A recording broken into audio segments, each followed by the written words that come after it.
Good evening, church. I think you will see the Lord's hand today because that's exactly what's going to happen in Daniel chapter 5. And also going along with what Steve said in his Devo about God being in control, you'll see that as well.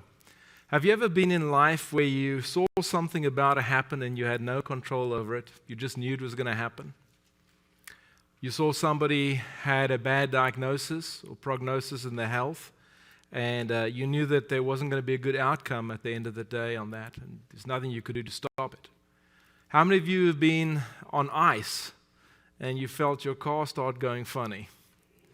Have you ever been in a snowstorm and you were driving this way and then you were looking that way and then you ended up looking that way?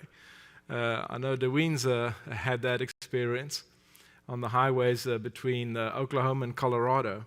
So, those things, you see them happening and there's just nothing you can do about it. Well, that's sort of what we want to look at today. We want to look at the writing on the wall. If you look at your life right now, you can see if there's writing on the wall. You can see if something's about to happen that's not good. If you look at some of the things I want you to focus on, when you look at Summit, the Lord's plan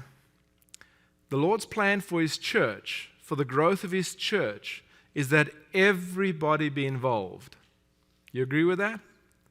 That's pretty obvious, right? If I can tell you what's the number one problem in the Lord's church from the year 0 to today, it's that not everybody gets involved. The easy thing to do is to hire a staff, and then for the staff to take over everything. Do you know how many fewer problems any congregation would have if the staff handles everything? There's all kinds of disconnects happen, all kinds of challenges when you let ministries happen. But if you had to ask the elders, just from this past week, we had a few wonderful things happen, and I could have taken care of all of those things, but I know I'm not the best person to take care of those things. We're a body. Just as for instance, I saw Steve standing up here and giving a devo, and he had peace and he had joy. And then I'm thinking, there's other parts of the body that's struggling with sadness.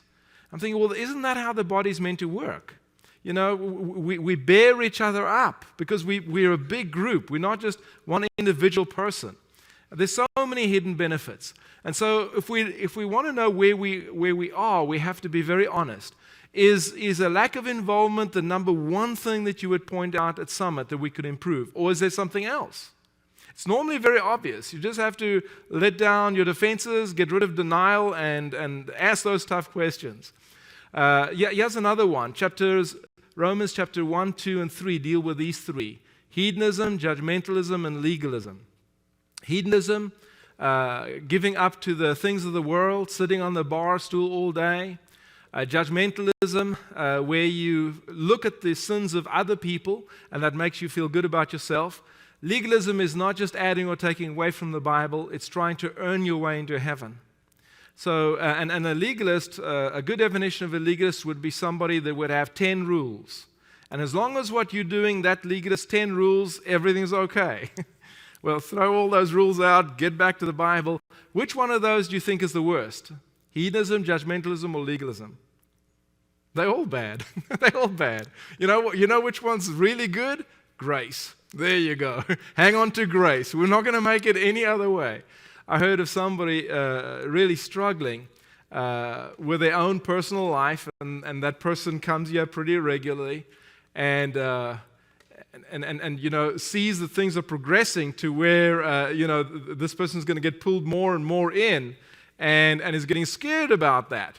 Well, all that person needs to realize is that we're not hypocrites here. We just admit we all struggle. There's not one of us that doesn't struggle. We all need to remain very humble and realize that. Attendance.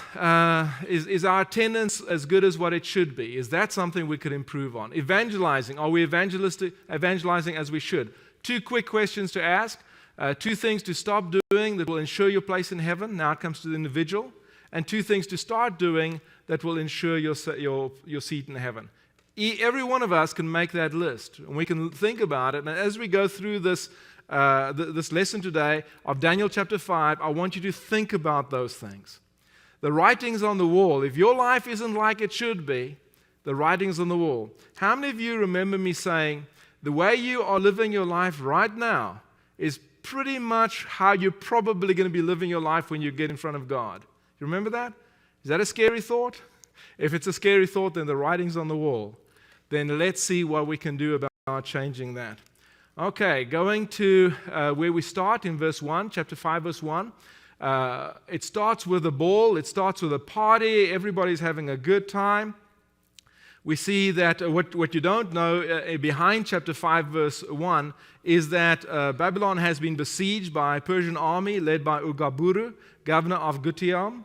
And they think they're all okay because they've got this big wall, and it's 55 feet wide, and it's 165 feet long. They've got food for 20 years.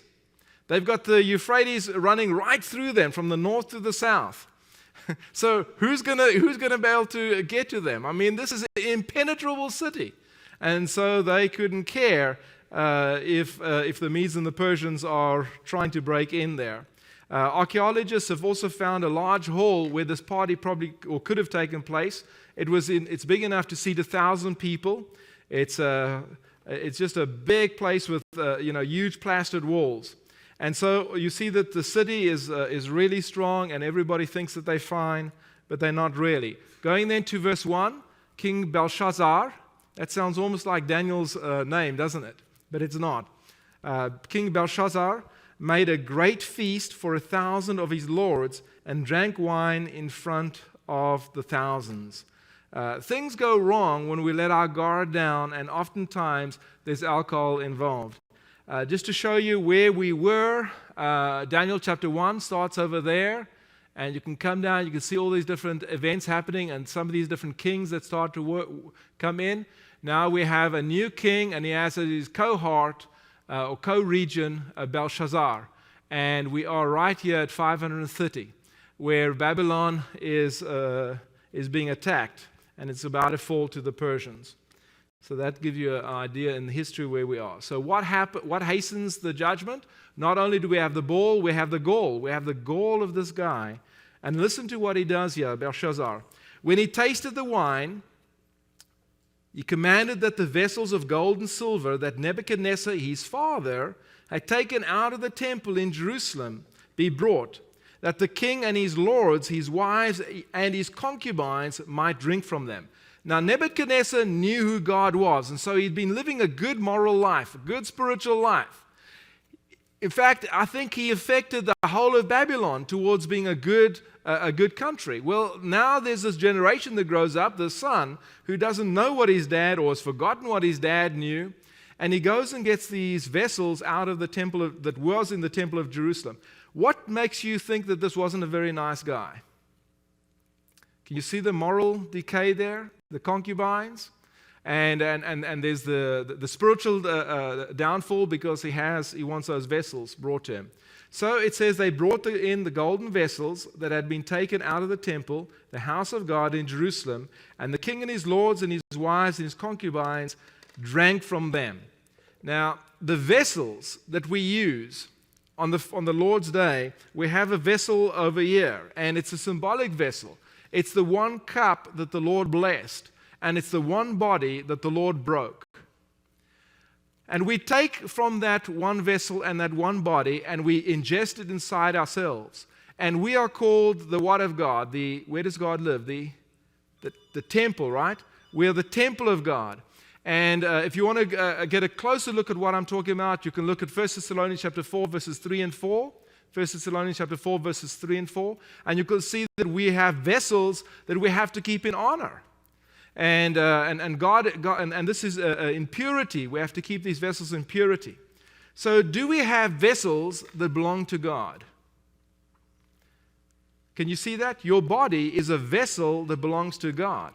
So is it easy for me to say, look at what Belshazzar did there, right? What about what this guy's doing with this vessel? How good are you at maintaining that vessel that belongs to God? You okay with that? Have you ever put that vessel in a compromising place? Have you ever been at a place where you had this wine and you were drinking this wine and you thought, well, now I'm going to be braggadocious maybe, and you see, it's just a decay. And we don't realize that when Jesus came, He made it so much more difficult for us to live the life, and yet also so much more equal on everybody. But He expects us to live a good life.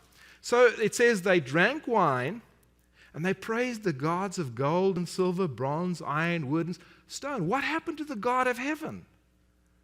Right? You see, when you start to leave, you just open the door a crack.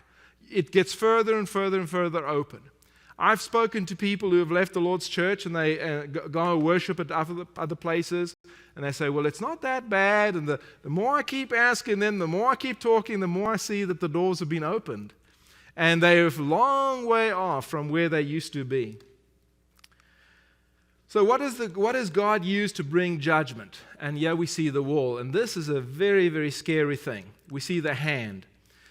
They're drinking the wine and they're praising, so they're using the vessels of God to worship the passions of the world, in other words.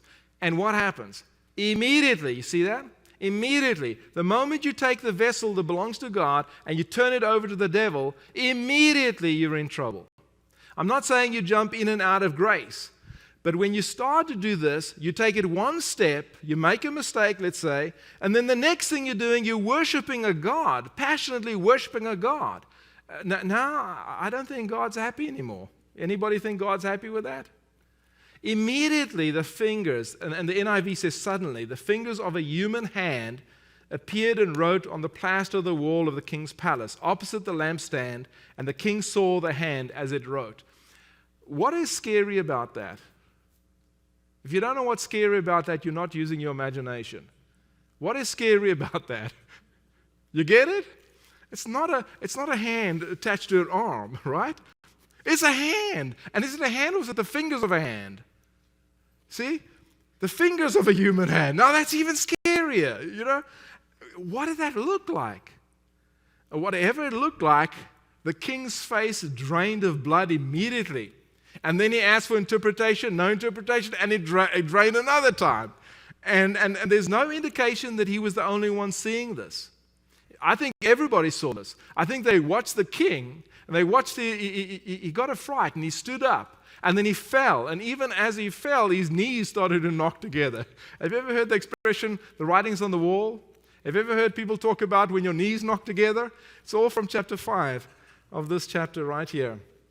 Okay, let's go on. So we see, Jeff, can you forward it for me? There we go. Jeff, could you take it for me just for a second? Okay, I'll do this one. Okay, the horror, verse 6, then the king's color changed, and his thoughts alarmed him. His limbs gave way. Obviously, his limbs gave way. He had to be standing. So he was sitting. He jumped up. His limbs gave away. Got alarmed. His limbs gave away, and his knees knocked together. And if you think that wouldn't have happened to you, then as I said, you're not using your imagination. That was one very, very scary thing.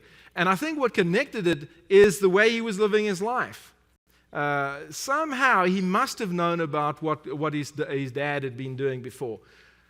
A guy wrote a book called Evidence That Demands a Verdict, and here we see this. There's evidence in front, and there's a call here that he has to get a verdict to this. So he's going to call, first of all, his wise men. He's going to call the Chaldeans, and then he's going to call the prophets. So in calling the Chaldeans, I want you to remember this. The Chaldeans spoke what language? Can you all remember? Aramaic. They spoke Aramaic. So the writing on the wall is in Aramaic. And Aramaic and Hebrew are so close. Why could they not understand it? So I don't know. I'm just asking you to think with me. Verse 7, the king called loudly to bring in the enchanters, the Chaldeans, and the astrologers. The king declared to the wise men of Babylon, whoever reads this writing and shows me its interpretation shall be clothed with purple, in other words, royalty, given a royal position, and have a chain of gold, in other words, great value, that gold would have been very expensive, around his neck, and shall be the third ruler. In other words, he'll get power, third ruler in the kingdom. Tell me, for those of you who are really, really bright, the A students here, what is it about the third ruler? Why not the second ruler? Who's that? Yes. Yes, there was co-regents, right? And so the highest position they could give him was this. So, but also, I want you to see, he has a very big problem. This morning in my readings, I went through a lot of different readings, and there was a very, very clear message coming to me from the text. And that is, God is in control. Nothing that's going to happen in our life, God will not be in control. Also, that we are waging a spiritual battle. And everything that you fight in this world as a Christian is a spiritual battle. Whatever problems you're having right now, whatever you're dealing with, if it's attacking your spirit a little bit, bringing you a little bit down, has anything to do with robbing you of peace and joy, it's a spiritual battle. How do you fight a spiritual battle? How do you fight a spiritual battle? With prayer. Yes, you get on your knees and you spend 20 to 30 minutes every day talking to God. That's how you conquer a spiritual battle. You will not conquer it using normal things. What is this guy doing? What's the first thing he does? How is he going to win this spiritual battle? Yeah, he's trying to pay for it. You get it, right? He goes to all these smart people, all these self-help books, Googles it to see what do you do in this kind of a situation, instead of getting down on his knees and saying, God, there's a battle here. You win all the battles. You're in control of everything, right, Steve? You can do everything. I know that. God, can you take this over, and can you have victory in my life over these spiritual attacks, or these people that are trying to hurt me, or whatever the deal is that you're busy fighting with. And so we see that's not what he does over here. Okay, going to the next verse, verse 8. Then all the king's wise men came in, but they could not read the writing. Why?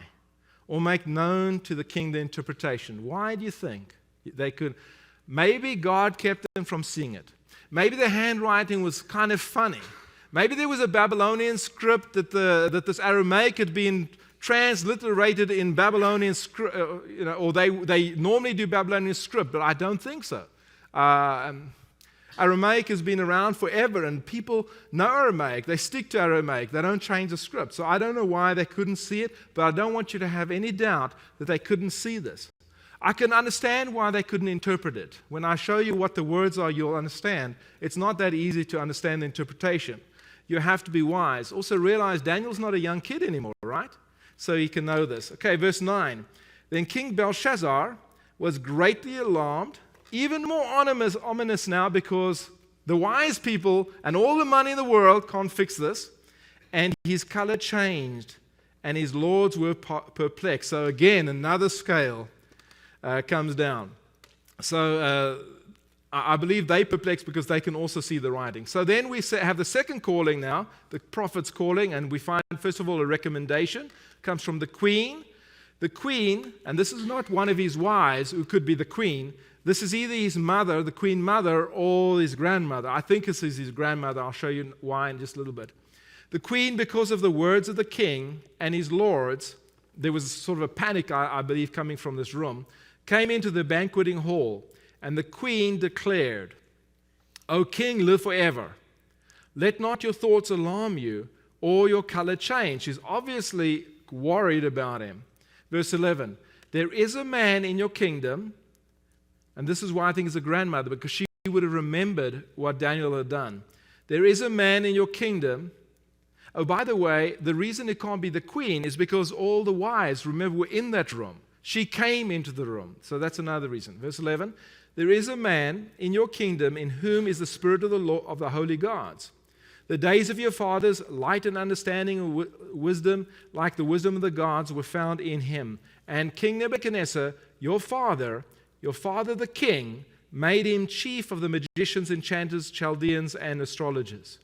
Verse 11, because an excellent spirit, knowledge, and understanding to interpret dreams, this is all in sort of like an imperative tense or an amplified tense. So this is excellent spirit, like really good spirit, and tremendous knowledge and understanding to interpret dreams, explain riddles, solve problems, were found in this Daniel, whom the king named Belteshazzar.